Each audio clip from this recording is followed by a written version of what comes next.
Hi everyone, I'm back.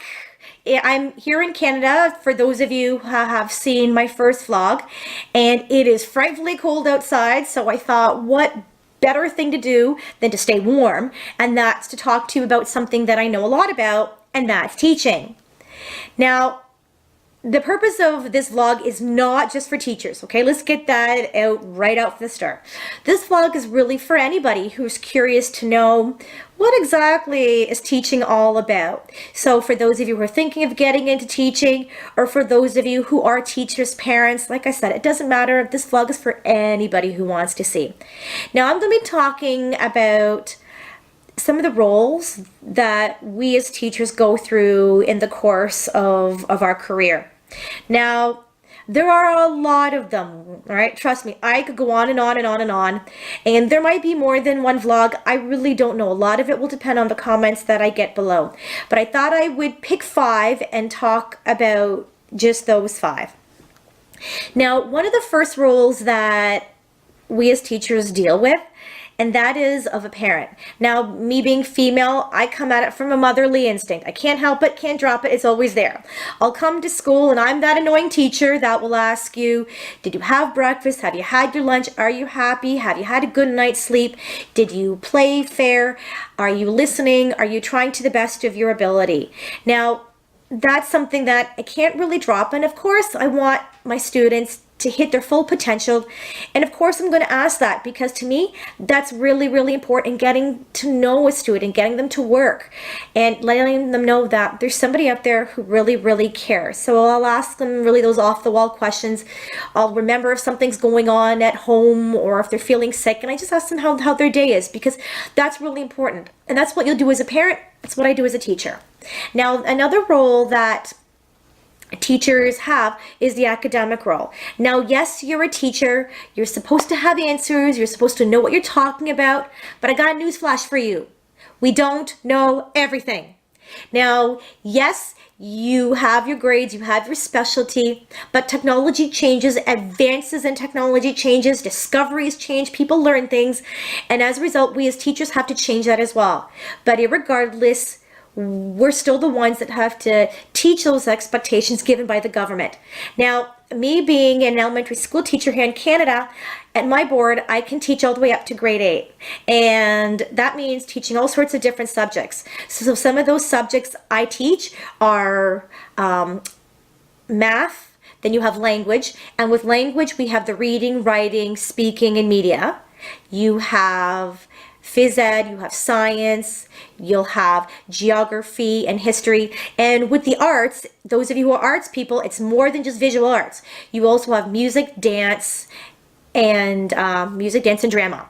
So, and for me, I'm not an expert in all of these subjects. So it's something that I have to teach myself every single year, and depending on your grade you have to change depending on whatever it is that you're teaching. So you're always in that process of learning. Now, the third role that we as teachers have to deal with is that of guidance counselor. Now, like I just said, at our school I can teach up into grade 8, and with me being in grade 7, I'm helping to get those students ready for when they go into grade 9, because at our board, once they hit grade 9, they're in high school. And that's the beginning of some really important decisions. So in grade 7, we want the students to start thinking in terms of what's their career, what stepping stones do they have to put there so that they can get there. We help them think in terms of what goals do you need, what grades are you going to get, what stream in high school is it that you have to shoot for in order to get there. And that requires coming to the students from a guidance aspect, a guidance angle. And again, not easy to do when you're dealing with a bunch of 12 and 13-year-olds, getting them to think about, when you're in your teens and in your 20s, what is it you want to do for the rest of your life? Not an easy discussion to have with a bunch of kids. Now, the fourth role that we as teachers have to deal with is a really serious one. And like I said, I've been teaching for a while, and I find this one just seems to be getting more and more important, and that is a psychological role. A lot of these kids are coming to school at a younger age with more and more problems, and it's a problem that we as teachers have to deal with because it affects their academic performance. And I'm talking more than just things at home. There are some serious things when you're dealing with mental health, you have a lot of disorders that are going on, anxiety, fear, depression, bullying, all of those. For those of you who know exactly what I'm talking about, there's a spectrum, and you can go from not having to deal with them a lot to pretty really serious, and you have all those students in one classroom, and you have to deal with all of that all at the same time, and you have to be able to know where those resources are that you can grab a hold of so that you can help these kids and get them to where it is, to the point where they'll enjoy a day, to where they'll function in a classroom and learn whatever it is that they need to so that they can move on to the next grade. Now, the final role that we as teachers have to deal with, and that's of a coach. Now, teaching is more than just standing up in front of the classroom teaching.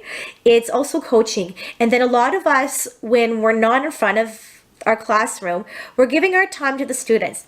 We may be offering assistance. Some of us will be coaching different teams. Now, there's the usual sports that we have. You have your volleyball, you'll have your basketball, you'll have your baseball. Some schools will have football and rugby. Others will have a cross-country team. Others will have chess team, a social justice team. There are all sorts of others that I'm not necessarily aware of that we also go through as well. So then, especially with me, I don't know the rules of all the sports that I go through. So I've got to learn the sport. I have to look at some drills that I can go through, really teach the kids teamwork so that we can get to the point where we're functioning and play a game decently for us to be able to go and compete with other schools. So that's another role that we have to deal with. So there you go. There are, 5 roles that we as teachers have to deal with. Like I said, there's a lot more than that. So if anybody wants to comment below on a role that I've missed or a question that you have, please by all means comment below and I will answer as many as I can on the next vlog. But thank you very much for your time and I hope you have a great day. Bye.